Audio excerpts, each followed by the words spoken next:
আসসালামু আলাইকুম রহমতুল্লাহি অবরাকাতু। উমায়ের আমাদের কাছে একটি প্রশ্ন করেছেন যে মোহতারাম, কোন জিনিস আমরা খাবো কোন জিনিস না খাবো এগুলো তো কোরআন হাদিসে আছে। তারপরেও বর্তমানে বিভিন্ন ডাক্তার সাহেবরা কিছু জিনিস খেতে বলেন, কিছু জিনিস একেবারে না খেতে বলেন। তো যেই জিনিসগুলোকে ডাক্তার সাহেবরা খাইতে না করছেন সেগুলো তো আল্লাহ বানিয়েছেন। তো অখাদ্য কুখাদ্য আল্লাহ কেন বানাইলেন? নাকি আল্লাহ ঠিকই হালাল করেছেন, আমরা মানুষ স্বার্থের জন্য এগুলোকে হারাম করতেছি? খুব ইম্পর্টেন্ট বিষয়। লাস্টে একজন ডাক্তার সাহেবের কথা লিখেছেন, ডাক্তার জাহাঙ্গীর কবির, যে জিনিসগুলো খেতে না করেন সেগুলো আমরা খাবো নাকি খাবো না। আচ্ছা, এখানে শেষের অংশটা আগে বলি। ডাক্তার জাহাঙ্গীর কবির যা খেতে বলেন আর যা খেতে বলেন না, জাহাঙ্গীর কবির সাহেব খেতে বললে এটা হালাল, আর জাহাঙ্গীর কবির সাহেব খেতে না বললে এটা হারাম, বিষয়টা এরকম না। প্রথমে কোরআনুল কারীমের একটি আয়াত দেখেন, আল্লাহ সুবহানাহু ওয়া তাআলা কি বলেছেন। সূরা মায়েদার ৩ নম্বর আয়াত, হুররিমাত আলাইকুমুল মাইতাতু ওয়াদ-দামু ওয়া লাহমুল খিনজির ওয়ামা উহিল্লা লিগাইরিল্লাহি বিহি ওয়াল মুনখানিকাতু ওয়াল মাওকুদাতু ওয়াল মুতারাদ্দিয়াতু ওয়ান নাতিহাতু ওয়ামা আকালাস সাবউ ইল্লা মা যাক্কাইতুম ওয়ামা যুবিহা আলান নুসবি ওয়া আন তাস্তাকসিমু বিল আজলাম।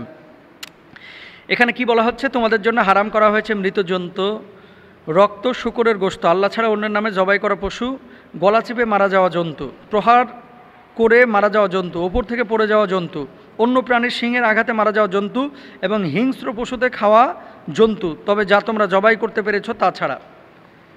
গরুর গলায় এমনভাবে রশি চাপছেন বা এমনভাবে রশি বাঁধছেন যে গরুটা মরে গেছে, নিঃশ্বাস বন্ধ, এ গরু খাওয়া যাবে না। মুরগি জবাই করতে গিয়ে গলা টিপে মারিয়ে ফেলাইছেন, জবাইয়ের আগে মুরগি মরে গেছে, ওই মুরগি খাওয়া যাবে না। ছাদের উপরে গরু তুলছেন জবাই করার জন্য, কোরবানির সময় গরু নিচে পড়ে মরে গেছে, এই গরু খাওয়া যাবে না। আচ্ছা, এগুলো তারপর শুয়োর খাওয়া যাবে না, রক্ত খাওয়া যাবে না, শুকুর খাওয়া যাবে না, এটা আল্লাহ তাআলা বলে দিয়েছেন। এরপরে দেখেন রাসূল আকরাম সাল্লাল্লাহু আলাইহি ওয়াসাল্লাম কি বলছেন।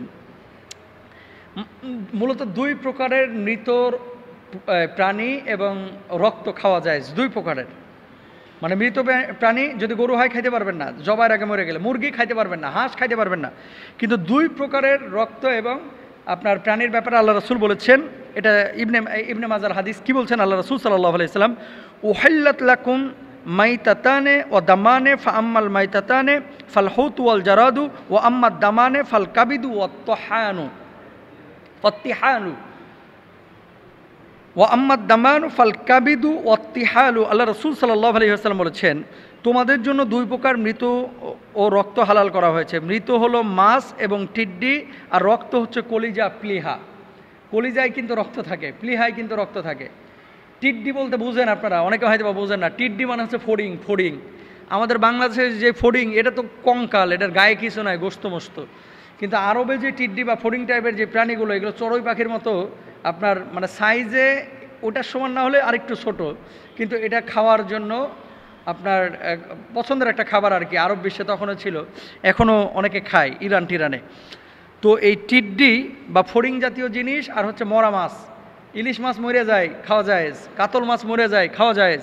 অন্য অন্য যে মাছগুলো আছে এগুলো খাওয়া যায়, যেগুলো মরে গিয়েছে। রক্ত এবং প্লীহা, কোন রক্ত? কলিজার মধ্যে যে রক্তটা আছে, এই কলিজা খাওয়া যায়। যদি আল্লাহ রাসূল কলিজা খাইতে পছন্দ করতেন না। নবীজির অপছন্দনীয় যে খাবারগুলো ছিল এর মধ্যে কলিজা ছিল উল্লেখযোগ্য একটা খাবার, নবীজি পছন্দ করতেন না। পছন্দ করতেন কি? ছাগলের সামনের যে দুইটা ঠ্যাং আছে, ওপরে যে মোটা গোস্তটা, এটা আল্লাহ রাসূল খুব পছন্দ করতেন সাল্লাল্লাহু আলাইহি ওয়াসাল্লাম। কলিজা আল্লাহ রাসূল এটা পছন্দ করতেন না। গরম কোনো খাবার আল্লাহ রাসূল পছন্দ করতেন না। আছে না যে চুলা থেকে নামায় একবারে তাড়াতাড়ি দেয় খায়, এটা আল্লাহ রাসূল পছন্দ করতেন না। তরমুজ জাতীয় খাবার আল্লাহ রাসূল পছন্দ করতেন, সারিদ পছন্দ করতেন। এই ধরনের খাবারগুলো আল্লাহ রাসূল পছন্দ করেছেন। তাহলে এক নম্বর, মৃত জন্তু আমরা হারাম পাইলাম। যে কোনো মৃত জন্তু, চতুষ্পদ জন্তু যদি মরে যায় এটা খাওয়া যাবে না, মানে জবাই যদি করতে না পারেন। এবং জবাই করতে হবে আল্লাহর নাম নিয়ে। একটা ছাগল আপনি জবাই করেছেন, আল্লাহর নাম নেন না, ওটা খাইতে পারবেন না। এই জন্য হিন্দু খ্রিস্টান কেউ যদি ছাগল জবাই করে, কলকাতা যে এত ধুমায় ছাগল খান, অনেকে আছে নেপালে যে ধুমায় ছাগল খান, এটা হালাল না হারাম এটা তোয়াক্কা করে না, জানেও না যে এটা কে জবাই করছে। ইউরোপে গিয়ে অনেকে ছাগল গরু খায়, হালাল না হারামে জানেও না। ইউরোপে কিভাবে গরু জবাই করে আপনারা জানেন? অনেকে জানেন না। গুলি করে গরুর মাথায়, দূর থেকে গরুর মাথায় গুলি করে গরুটার আগে শোয়ায়। গুলি করলে গরু তো একেবারে মরা মরা অবস্থা হয়ে যায়। তারপরে কোনোটার জবাই করে অথবা অপেক্ষা করে যে মুখ কতক্ষণ মরে। তো একটা গরুরে দাঁড় করা রেখে এখান থেকে কাছে গুলি করছে, গুলি করার পরে মাথাটা তো এমনি ঝাঁঝরা হয়ে যায়, তো এটা তো ইসলামে জায়েজ নাই। এই গুলি করা পশু ইউরোপে বাঙালি অনেকে আছে এগুলোও খায়, বার্গারের মধ্যে বিফ নিয়ে খায়, অথচ এটা তার জন্য সম্পূর্ণরূপে হারাম, খাইতে পারবেন না আপনি। প্রবাহিত রক্ত আপনি খেতে পারবেন না, শুকুর আপনার জন্য খাওয়া হারাম। আল্লাহর নাম নেওয়া হয়নি যে মুরগির ওপরে, এটাও খাইতে পারবেন না। যে ছাগলের ওপরে আল্লাহর নাম বিসমিল্লাহ আল্লাহু আকবার বলে জবাই করা হয়নি, এটা খাইতে পারবেন না। তো এগুলো হচ্ছে কুরআনুল কারিমে আল্লাহ সুবহানাহু ওয়া তাআলা বলে দিয়েছেন। এখন আল্লাহ যেই জিনিসগুলো হালাল করেছে সেটাকে মানুষ কেন হারাম করছে? দেখেন চিনির ব্যাপারে কিছু কিছু ডাক্তার এমনভাবে বলে, আরে যায় না যায় না যায় না, শেষ হয়ে যাবেন। তো চিনি আল্লাহ বানাইছে কেন? গ্যান্ডারি আল্লাহ বানাইলো কেন? হ্যাঁ, আল্লাহ বানিয়েছে, শরীরে গ্লুকোজ দরকার আছে, ফ্রুক্টোজ দরকার আছে, চিনি দরকার আছে, সুগার দরকার আছে, পরিমিত পরিমিত। আপনি যখন খান একেবারে তো হিউম্যান হলার ভরে খান, এই জন্যই সমস্যাটা হয়। গরুর গোস্ত কেউ কেউ যখন নিয়ে বসে ভাই 1.5 কেজি একাই খেয়ে ফেলায়, আধা কেজি একাই খেয়ে ফেলায়, আবার গর্ব করে বলে দোস্ত আজকে 2 কেজি মিষ্টি একাই খাইছি। তো তুমি খাইছো কেন? আল্লাহ তো আগেই বলে দিয়েছেন রাসূলের মাধ্যমে পেটটারে 3 ভাগে বিভক্ত করতে, 1 ভাগ খাবার, 1 ভাগ পানি, 1 ভাগ বাতাস। আপনি আনলিমিটেড খাইছেন, এই জন্য ক্ষতি হয়েছে। কোনো খাবারই মানুষের শরীরের জন্য ক্ষতিকর না যদি সেটা বৈধ হয়, হালাল হয়, কিন্তু খাইতে হবে পরিমিত।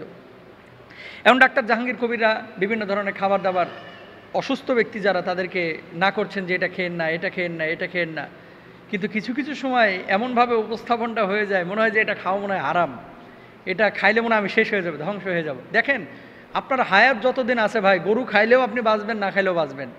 আপনি ওই জাহাঙ্গীর কবিরের ফর্মুলা অনুসরণ করছেন দেখে যে 150 বছর বাঁচবেন, বিষয়টা কিন্তু এরকম না। হ্যাঁ, একটু সুস্থ থাকবেন, সুস্থ থাকবেন। ডাক্তাররা যেভাবে বলতেছে ওইভাবে যদি লাইফ লিড করেন আপনার হায়াত যে 300 বছর হয়ে যাবে, বিষয়টা এরকম না। হায়াত যে কয়দিন নির্ধারিত, হায়াত হচ্ছে তাকদির মুআয়্যান, নির্দিষ্ট তাকদির, এটা পরিবর্তন হয় না। আপনি প্রতিদিন যদি খালি ওই ভেজিটেবল খাইয়েই থাকেন আর মনে করেন যে 150 বছর বাঁচবেন, আপনি বাঁচবেন না ভাই।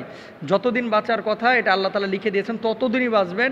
আপনি যদি 20ও খান তাও মরবেন না, ট্রেনের নিচে ঝাঁপ দিলেও আপনি মরবেন না, বুঝছেন? যদি হায়াত থাকে, আর যদি হায়াত না থাকে আপনি মারা যাবেন। তো আমাদের আকীদা কী হবে? আমাদের আকীদা হচ্ছে আল্লাহ তাআলা যা হালাল করেছে তা মানুষের জন্য কল্যাণকর। হ্যাঁ, তরমুজ খায় আপনার পেট খারাপ হয়েছে কেন? জানতে হবে যে হারাম করগুলো এর ভিতরে রঙিন কিছু পানি মিশাইছে, ডাবের মধ্যে খারাপ পানি মিশাইছে, কমলার মধ্যে ফরমালিন দিয়েছে, কলার মধ্যে ফরমালিন দিয়েছে। এটা তো দোষ আল্লাহর না, নাউজুবিল্লাহ, দোষ তো আমাদের। আর মানুষ দিচ্ছে, মানুষের ক্ষতি হচ্ছে, এটার জন্য মানুষ দায়ী। আল্লাহ সুবহানাহু ওয়া তাআলা আমাদেরকে ন্যাচারাল বা প্রাকৃতিক যা দিয়েছে সবই মানুষের কল্যাণের জন্য দিয়েছে। আল্লাহ বুঝার তৌফিক দান করুন।